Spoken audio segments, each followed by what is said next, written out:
हरे कृष्णा।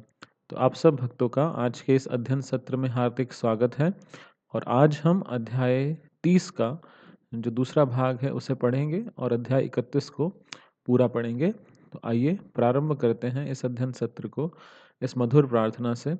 कृष्णा कृष्णा कृष्णा कृष्णा कृष्णा कृष्णा कृष्णा हे कृष्णा कृष्णा कृष्णा कृष्णा कृष्णा कृष्णा कृष्णा हे कृष्णा कृष्णा कृष्णा कृष्णा कृष्णा कृष्णा रक्षा माम् कृष्णा कृष्णा कृष्णा कृष्णा कृष्णा कृष्णा पाहि माम् राम राघव राम राघव राम राघव रक्षा माम् कृष्णा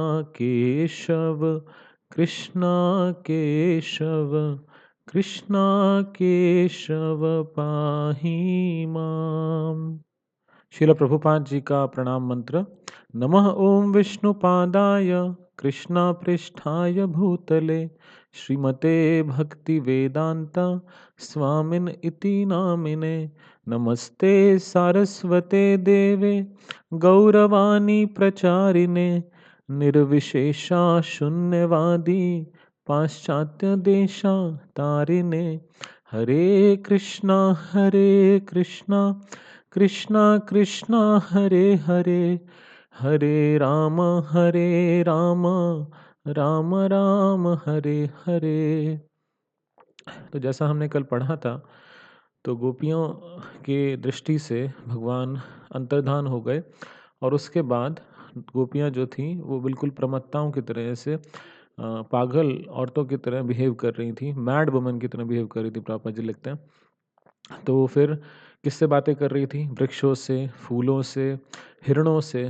और वो सब ये सोच रही थी कि ये लोग कितना खुश हैं, इतने आनंद में हैं, इसीलिए उसका रीज़न क्या है, उसका कारण क्या है? क्योंकि कृष्ण पक्का यहाँ से गए होंगे और वो हमको छोड़ के चले गए। और बाद में फिर उन्होंने देखा कि कृष्ण के उनको पद चिन्ह दिखाई दिए।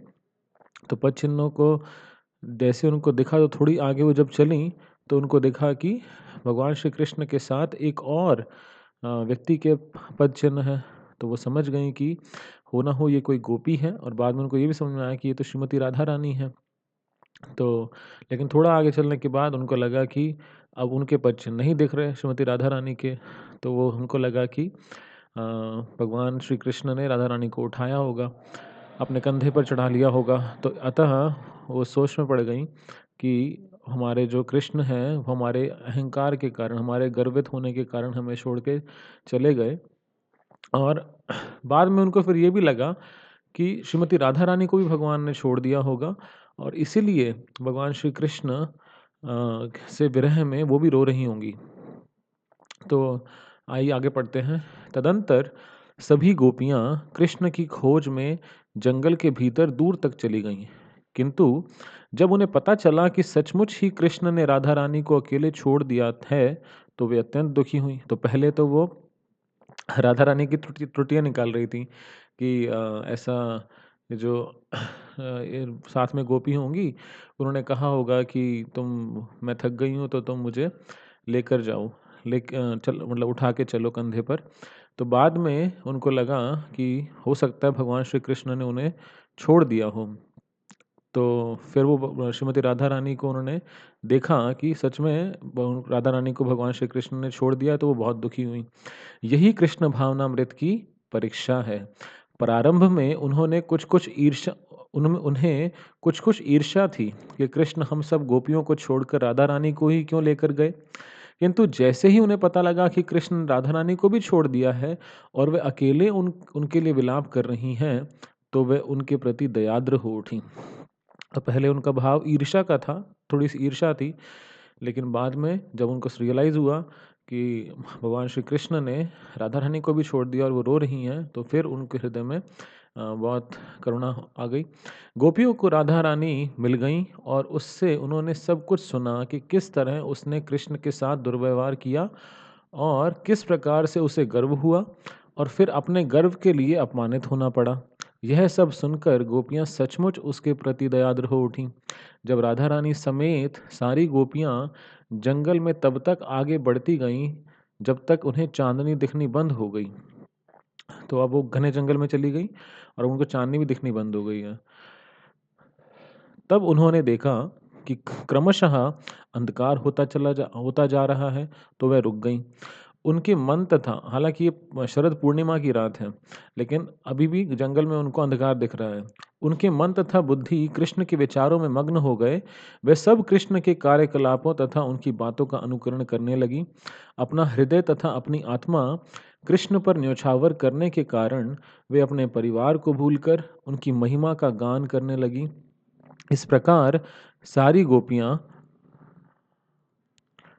यमुना तट पर लौटकर वहां एकत्र हो गईं और यह सोच-सोचकर कि कृष्ण उनके पास लौटकर आएंगे, श्री कृष्ण की महिमा का कीर्तन करने लगी। हरे कृष्णा, कृष्णा कृष्णा हरे हरे, हरे राम, राम राम हरे हरे। तो हम देखते हैं कि गोपियां भी भगवान श्री कृष्ण का स्मरण कर रही हैं और क्या कर रही हैं, उनकी महिमा का गान कर रही हैं, कैसे? कीर्तन करके। तो शिल प्रभुपाद जी ने हमको नरोत्तम दास ठाकुर लिखते हैं, गोलोकेर प्रेम धना हरि नाम संकीर्तन। तो जो भक्त गोलोक में रहते हैं वो भी भगवान की महिमा का गान करते हैं इस हरे कृष्ण महामंत्र से। और शिल प्रभुपाद जी की कृपा से हम सब जीवों को भी ये एक अवसर प्राप्त हुआ है कि हम भगवान श्री कृष्ण का ये अ, महामंत्र का हम जप कर पा रहे हैं। इस प्रकार लीला पुरुषोत्तम भगवान श्री कृष्ण के अंतर्गत कृष्ण का गोपियों से छिपना नामक 30वें अध्याय का भक्ति वेदांत तात्पर्य पूर्ण हुआ। तो आइए अध्याय 31 को पढ़ते हैं। ये बहुत छोटा सा अध्याय है, इसमें सिर्फ 3 पृष्ठ हैं। तो इसको हम पढ़ते हैं कि गोपियों ने फिर क्या आपस में वार्तालाप किया। एक गोपी बोली, इसका शीर्षक है गोपी गीत। और हम ये जो अध्याय है 31, तो 10वां स्कंद और उसका जो 31वां अध्याय है उसको कार्तिक में वृंदावन में सब भक्त मिलकर गाते हैं गोपी गीत। तो आप चाहें तो आप भी अगर आप चाहें तो सुन सकते हैं। यूट्यूब पे बहुत सारे वीडियोस अवेलेबल हैं, वृंदावन टेम्पल से भी लाइव आता है, आप सुन सकते हैं। एक गोपी बोली, हे कृष्ण, जब से आपने इस व्रज भूमि में जन्म लिया, तब से प्रत्येक वस्तु धन्य लगती है। वृंदावन की भूमि धन्य हो गई है और ऐसा प्रतीत होता है मानो यहाँ स्वयं लक्ष्मी जी निवास कर रही हों। किंतु यदि कोई दुखी है तो वह हम ही हैं, क्योंकि हम आपको निरंतर खोजती रहती हैं, फिर भी आपके दर्शन नहीं पा रही। हमारा जीवन आप पर ही आश्रित है, अतः हमारी प्रार्थना है कि आप पुनः हमारे पास आ जाएं। तो कहते हैं कि देखो, ये वृंदावन की धरती भी बहुत धन्य है और यहाँ पे तो लक्ष्मी जी खुद निवास करती हैं, लेकिन यहाँ पे दुखी कौन है? बाकी सब खुश हैं, सिर्फ हम दुखी हैं क्योंकि हम आपकी खोज करती हैं। पूरा दिन हम इंतज़ार करती हैं आपके दर्शन के लिए, लेकिन फिर भी आपके दर्शन नहीं पा रही हैं। एक अन्य गोपी बोली, हे प्रिय कृष्ण, आप उस कमल फूल के भी प्राण हैं जो शरद ऋतु की स्वच्छ वर्षा के कारण पारदर्शी बने सरोवर के जल में उगता है। यद्यपि कमल फूल देखने में इतने सुंदर हैं, किंतु आपके देखे बिना वे मुरझा जाते हैं। इसी प्रकार आपके बिना हम भी मरणासन हैं। वस्तुतः हम आपकी पत्नियां नहीं हैं, किंतु आपकी दासियां हैं। तो हमने पहले भी ये चीज़ देखी थी कि उन्होंने प्रार्थना की कि आप हमें हमें पत्नी होने का भी सौभाग्य नहीं चाहिए, आप मुझे हमें दासी ही बना लो।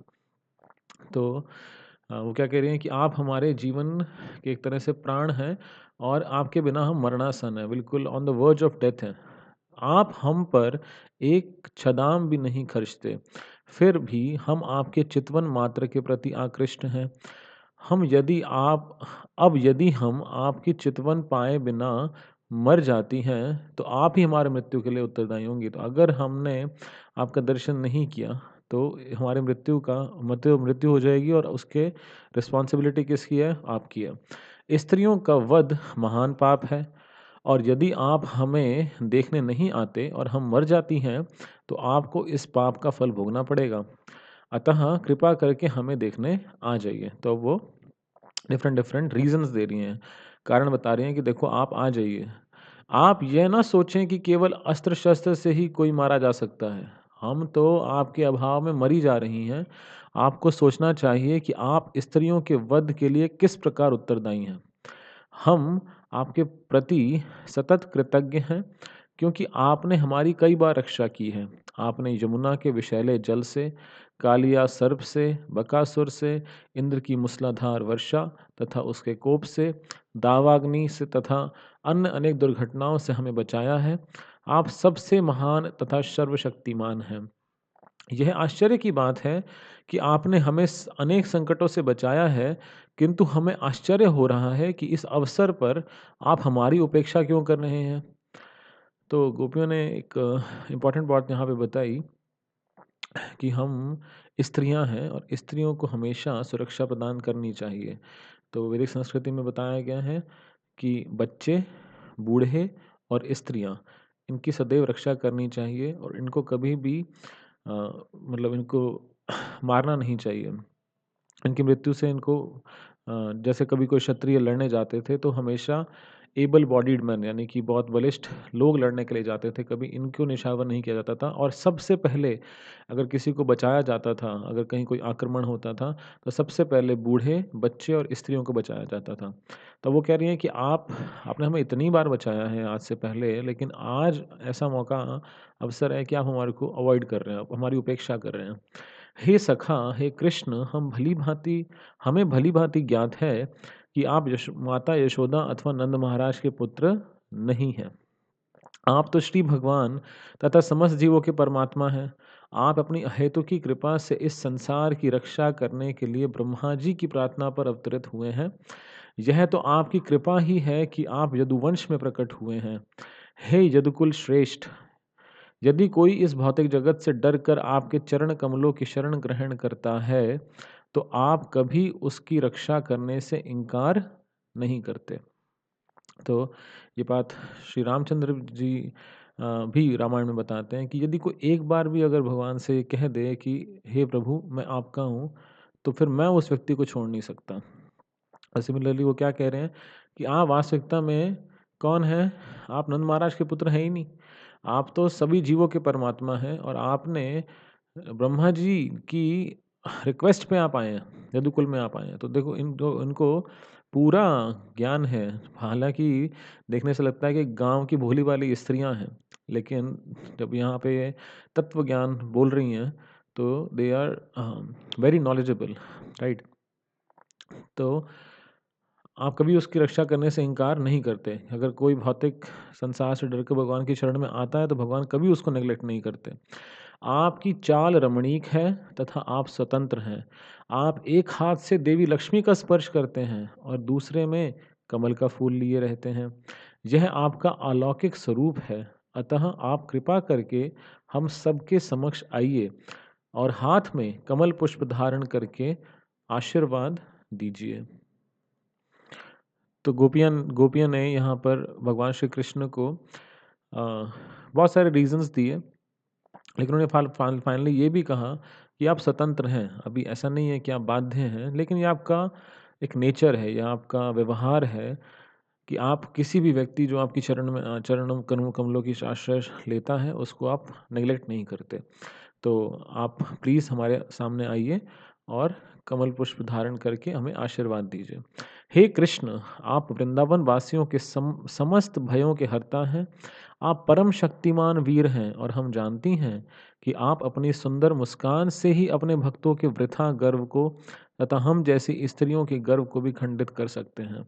हम मात्र आपकी दासियां हैं, अतः कृपा करके अपना कमल सरीखा सुंदर मुखड़ा दिखाकर हमें अंगीकार कीजिए। तो हमें आप अपना दर्शन प्रदान कीजिए और हम क्या हैं? हम तो आपकी पत्नी भी नहीं, हम तो सिर्फ़ आपकी दासियाँ हैं। तो आपने हमारा जो गर्व है, उसको भी खंडित आपने कर दिया है।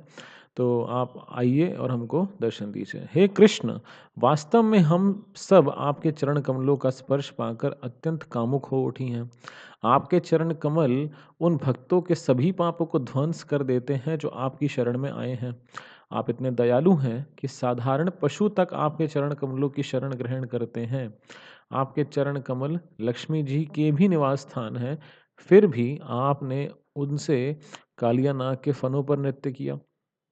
अब हम प्रार्थना करती हैं कि आप हमारे वक्षस्थलों पर अपना चरण कमल रखें, जिससे आपका स्पर्श पाने की हमारी काम इच्छा शांत हो। तो भगवान के चरण कमलों की वंदना कर रही हैं, बल्कि उनका गुणगान कर रही हैं कि जो लक्ष्मी जी हैं, वो उनका निवास स्थान है।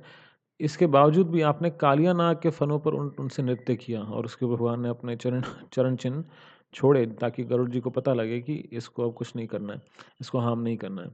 और आपके चरण कमल क्या करते हैं? जो भी आपके शरण में आते हैं, उन सबके पापों को ध्वंस कर देते हैं।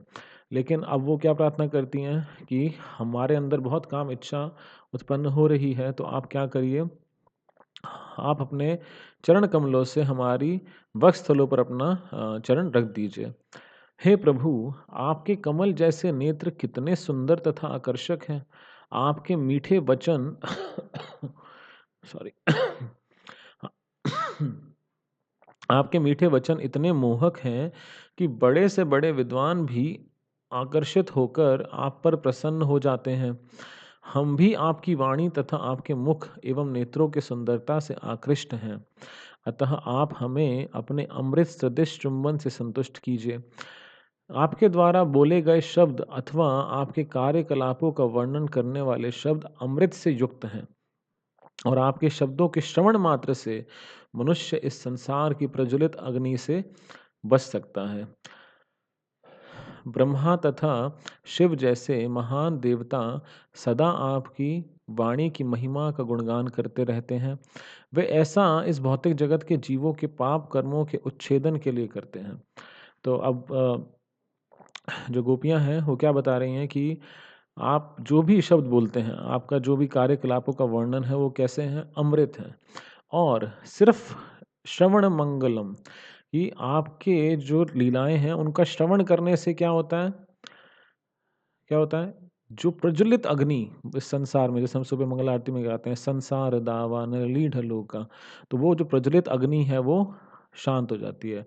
एक व्यक्ति, जो मनुष्य इस संसार में, भौतिक संसार में, वो सिर्फ सुनने से, श्रवण करके भगवान की लीलाओं को इस भौतिक संसार से बच सकता है। और ब्रह्मा शिव जैसे महान देवता आपकी वाणी की महिमा का गुणगान करते हैं। तो अगर हम देखें तो जो भगवत गीता है वो भगवान श्री कृष्ण ने बोली है, और जो गीता महात्म्य है वो शंकराचार्य जी ने लिखा है। तो ब्रह्मा तथा शिव वो आपके गुणगान करते हैं आपकी वाणी का। वे ऐसा इस भौतिक जगत के जीवों के पाप कर्मों के उच्छेदन के लिए ही करते हैं। आपके दिव्य शब्दों के श्रवण मात्र से मनुष्य पुण्य कर्म करने के स्तर तक उठ जाता है। वैष्णवों के लिए तो आपके शब्द दिव्य आनंद देने वाले हैं, और जो साधु पुरुष आपके दिव्य संदेश को सारे संसार में वितरित करने में लगे हैं, वे उत्तम कोटि के दानी व्यक्ति हैं। तो ये जो श्लोक है, अ, प्रताप रुद्र महाराज ने भी चैतन्य महाप्रभु के सामने इसको बोला था कि जो लोग आपका प्रचार कर रहे हैं, जो आपके दिव्य संदेश को बोल रहे हैं, वो कैसे हैं? वो बहुत उत्तम कोटि के दानी व्यक्ति हैं। भूरी दाचना, तो भूरी दा मतलब जो बहुत कृपालु हैं। तो जो जो भी व्यक्ति भगवान श्री कृष्ण के वाणी का प्रचार, यानी भगवान भगवान श्री कृष्ण की शिक्षाओं का प्रचार करते हैं, तो वो भगवान को अत्यंत प्रिय हैं, और वो क्या कर रहे हैं? वो सबसे उत्तम कोटि के दानी व्यक्ति हैं। क्योंकि जो सबसे उत्तम दान है वो क्या है? एक व्यक्ति को भगवान से उसका संबंध स्थापित करने में मदद करना। तो इसकी पुष्टि रूप गोस्वामी द्वारा होती है कि जब उन्होंने भगवान चैतन्य को अत्यंत दानी अवतार बताया, क्योंकि वे सारे संसार में कृष्ण के शब्दों तथा कृष्ण के प्रेम को निःशुल्क वितरण कर रहे थे। गोपियाँ कहती रहीं, हे कृष्ण, आप बहुत चतुर हैं। आप कल्पना करें कि हम सब आपकी चातुरीपूर्ण हंसी, आपकी मोहक चितवन, और वृंदावन में आप अपने साथ आपका विचरण तथा आपके शुभ ध्यान को स्मरण कर करके कितनी दुखी हैं। आपका आपकी एकांत वार्ता हृदय को गुदगुदाने वाली होती है। अब हम आपके व्यवहार को स्मरण करके संतप्त हैं। कृपया हमारी रक्षा करें। हे कृष्ण, आपको भली-भाँति ज्ञात है कि जब आप वृंदावन गाँव से गौवें चराने के लिए जंगल में जाते थे, तो हम कितनी उदास हो जाती थीं। हम यह सोचकर कितनी दुखी हैं कि आपके कोमल चरण कमलों में शुष्क कुश तथा जंगल के कंकड़ गड़ रहे होंगे। तो सूखी घास वो भी पाँव में चुभती है और जंगल के कंकड़, तो जो गोपियाँ सोचती थी कि कृष्ण कोई चप्पल तो पहन के जाते नहीं थे। उनके पास कोई फुटवियर नहीं था, क्योंकि एक बार माता यशोदा ने उनको बोला कि आप चप्पल पहन के जाओ। उन्होंने बोला कि फिर जितनी मेरी गैया हैं इन सबको आप चप्पल पहनाइए। तो इन नटशेल आंसर ये था कि मैं नहीं पहनूंगा। तो भगवान श्री कृष्ण ने जो नंगे पाँव जाते थे, तो गोपियों को ऐसा फ़ील होता था कि कैसे भगवान जा सकते हैं और ये सूखी-सूखी घास और जंगल के कंकड़ में कैसे चल रहे होंगे। इतने जिनके जो पग हैं, जो उनके चरण कमलों में इतने सॉफ्ट हैं। हम आपके प्रति इतनी आसक्त हैं कि निरंतर आपके चरण कमलों का ही चिंतन करती रहती हैं। हे कृष्ण, जब आप पशुओं सहित चारागाह से लौटते हैं, तो हम आपके मुखमंडल को घुंघराले बालों से ढका तथा गोरज से सना देखती हैं। तो हम आपके मंद मुस्कान युक्त चेहरे को देखती हैं, तो आपके समागम से आनंद प्राप्त करने की हमारी इच्छा बढ़ जाती है। हे कृष्ण, तो भगवान जो गोपियाँ हैं वो किसको स्मरण कर रही हैं? जब भगवान दिन में तो गोपियाँ भगवान का दर्शन नहीं कर पाती थी, लेकिन जब वो वापस आते थे अपनी गैया चरा के या बछड़ों को चरा के, तो उनके घुंघराले-घुंघराले बाल और उनके पूरे जो मुख है, उसपे क्या है? गोरज है, क्योंकि जो गैया चलती हैं तो उनके पाँव से उठने वाली जो धूली है, जो डस्ट है वो उठती है, तो भगवान के जो शरीर पे गोरज सना होता था। तो वो उस उसका स्मरण कर रही हैं कि आपके उस मुस्कान युक्त चेहरे को देखती हैं, तो हमको और आनंद प्राप्त करने की हमारी इच्छा बढ़ जाती है। आप परम प्रेमी हैं और शरणागतों को सदा आश्रय देने वाले हैं। आप सबों की इच्छा पूर्ति करने वाले हैं। आपके चरण कमलों की पूजा ब्रह्मांड के सृष्टा ब्रह्मा जी भी करते हैं। जो भी आपके चरण कमलों की पूजा करता है, उसे आप वरदान देते हैं। अतः आप हम पर प्रसन्न हों और हमारे वक्षस्थलों पर अपने चरण रखकर इस दुख से हमें उबारें। हे कृष्ण, हम उस चुंबन की याचना कर रही हैं जो आप अपनी बांसुरी को भी प्रदान करते हैं।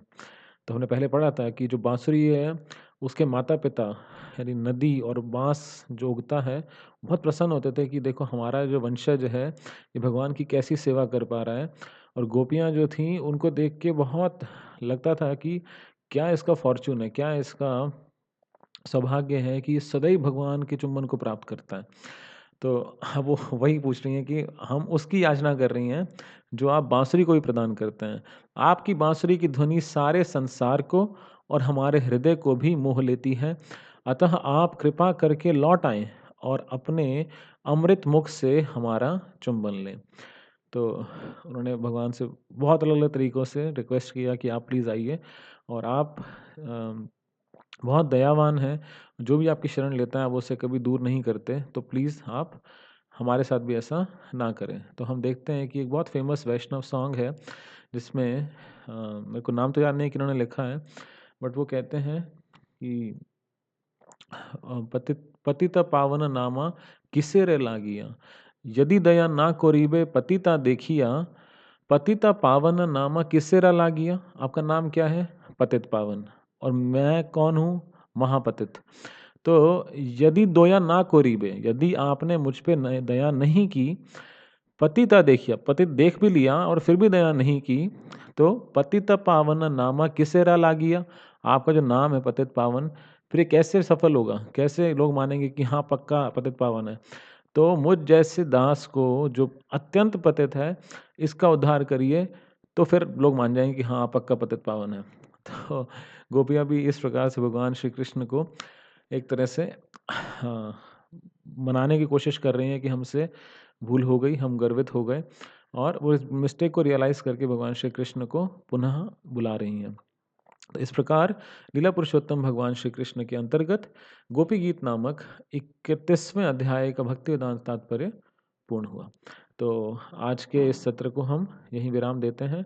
तो कल हमारी परीक्षा होगी रात्रि 8:30 बजे और जैसा हमने बताया था कि इस परीक्षा के बाद हम जितने भी पुराने हमने परीक्षाएँ ली हैं, तो उन सब को कुछ थोड़े से समय के लिए हम ओपन करेंगे, वो सारा शेड्यूल आपके साथ शेयर करेंगे। तो अगर आपने कोई परीक्षा मिस की है, तो आप उसको पुनः दे सकते हैं। हम आपका पार्टिसिपेशन ज़रूर काउंट करेंगे।